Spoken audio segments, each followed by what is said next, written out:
Lakas. Hindi kaya.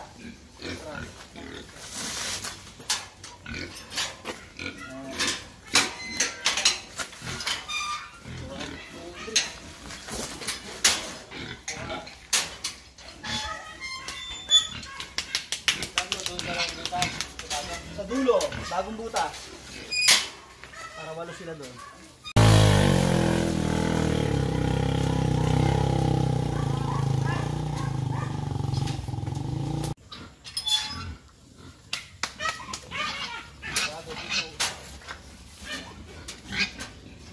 Bila.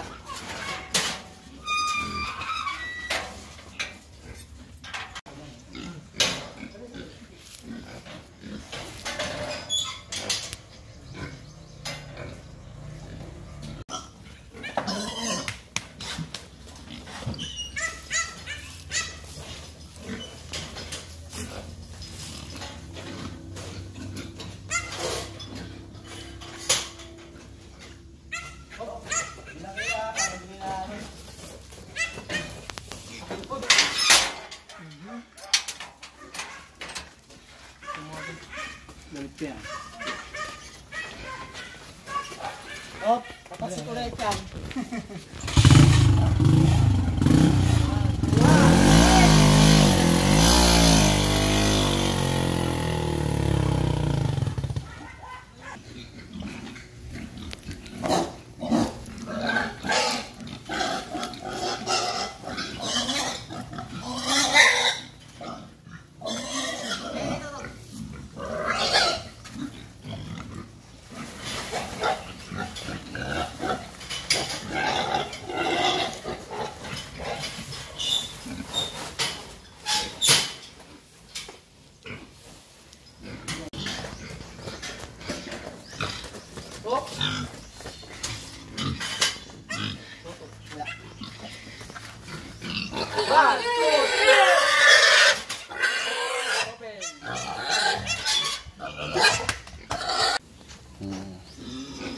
Jakbatan yung pag gano'n.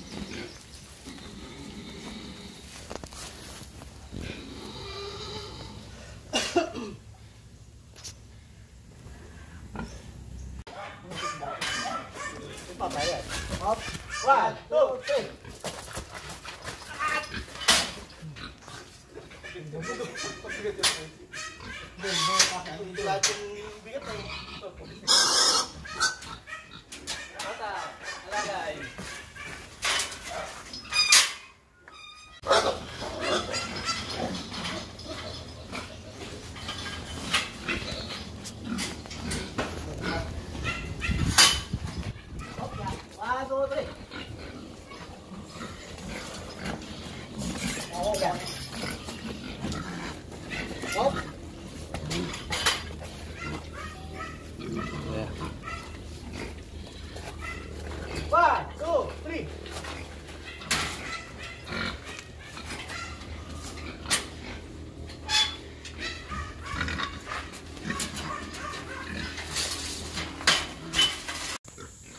Ito po yung holding bay na pinagawa namin malapit po sa gate.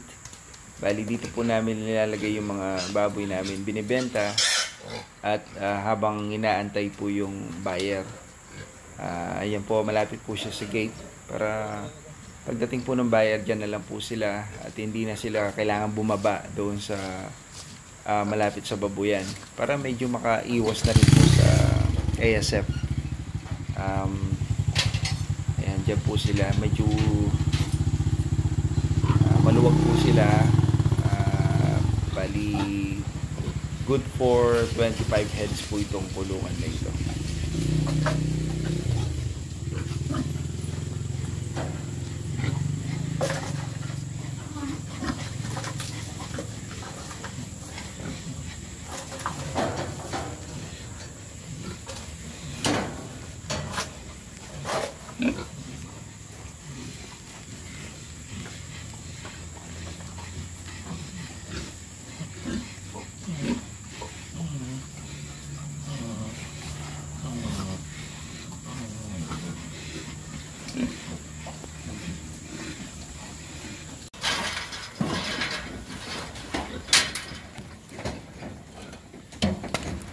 Nandito na po yung buyer. Mag-start na po magtimbang at ikarga na po sa kanilang truck. Dumating po yung buyer, bali 4 PM po na. 102. 102.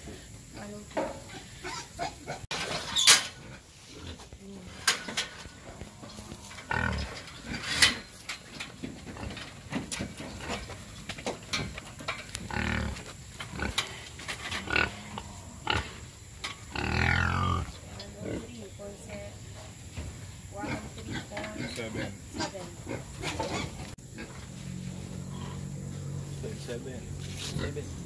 77.6.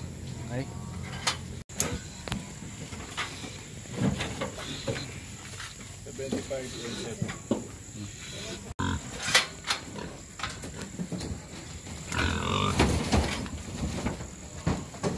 $94.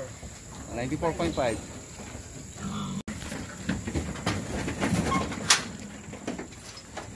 Hoy, basta mo talaga.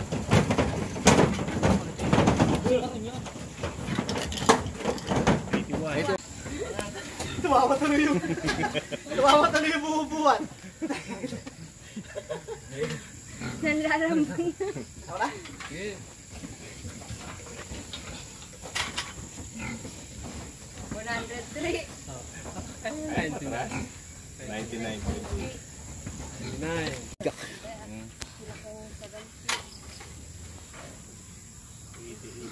8.6.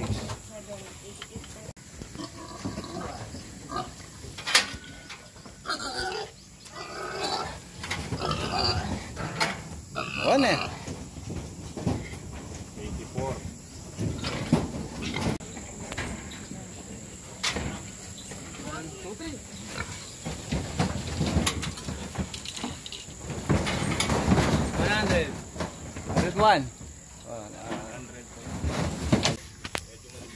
Naikarga na po lahat sa truck ng buyer. Ngayon po ay kukwentahin natin kung magkano yung kinita at yung average ng baboy. At may good news po, yung live weight medyo tumaas na po at patuloy na po yan magtataas dahil per months na po. Ito na nga po pala yung 18 heads na fatteners na pinakain po namin ng 45 sakong growers bago po namin sila ibinenta. Yung balitig 2.5 sakong growers po sila bawat isa. At pinaubos po namin yon, tapos binenta na namin po sila kanina. Ito po yung kanilang timbang. May 102, 103, 77 po. May mga line of 7 pa rin po. Marami na rin po sa kanila, line of 8. At ayan po sila. Ito po yung kanilang total na weight, yung 18 heads. 1,620 kilos po sila. So, ito po, 54 na ito, minus 54, ito po yung 3 kilos minus, nagle-less po tayo ng 3 kilos kada isang fatteners. Yun po yung ano ng buyer. So, times po natin yan ng 18 equals 58 kilos po yung ililess natin sa 18 heads. So, ito po yan, minus po natin sa 1,620, magiging 1,566 kilos na lang po yung 18 heads. So, divide po natin yan ng 18 at makukuha po natin yung kanilang average. Ito po yung kanilang average. 87 po yung average ng ating mga fatteners. So, okay lang po yan. Hindi na po yung masama. Pero target po sana natin 90. So, 90 kilos po sila, no? Kaso nag-less po tayo ng 3 kilos bawat isang baboy. So, yan po yung ano nila, average. Ngayon, ito pong total weight nila, i-minus, i-times po nga natin ngayon siya sa live weight. So, ang good news po, yung live weight medyo tumaas po. Dati po yan, 116 last time kung nagbenta. I think mga 2 to 3 weeks ago po yun. Last time ako nagbenta. Ngayon, 170 na po yan. Pataas na po yan ang pataas ang live weight dahil back to school na po, tsaka bare month na po. Ngayon po pinakamaganda mag-alaga ng mga fatteners, no? Sakto po yan sa mga December, January, February, napaka taas po ng live weight niyan. So, i-times po natin tong 170 pesos dito sa kanilang 1,566 kilos equals 266,237 pesos po. Yan po yung kanilang total na kita ng 18 heads. Hindi pa po natin naliles dyan yung kanilang kinain at saka yung mga gastos natin sa tubig, lahat-lahat. And dito na po yan. So, eto na po. Ililes na po natin. So, yung big cost to produce po natin, etong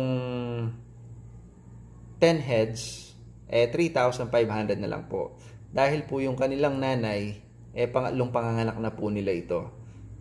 Nung pangalawang panganganak po nila, 4,500 po yung ating pinapatong dyan sa cost to produce ng bake.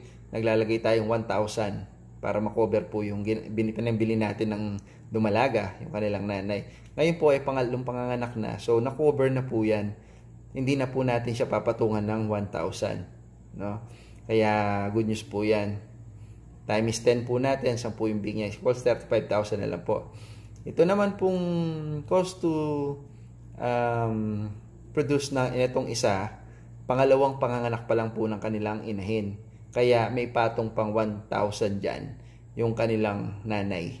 So, next time po yung mga anak, magiging 3,500 na lang din po.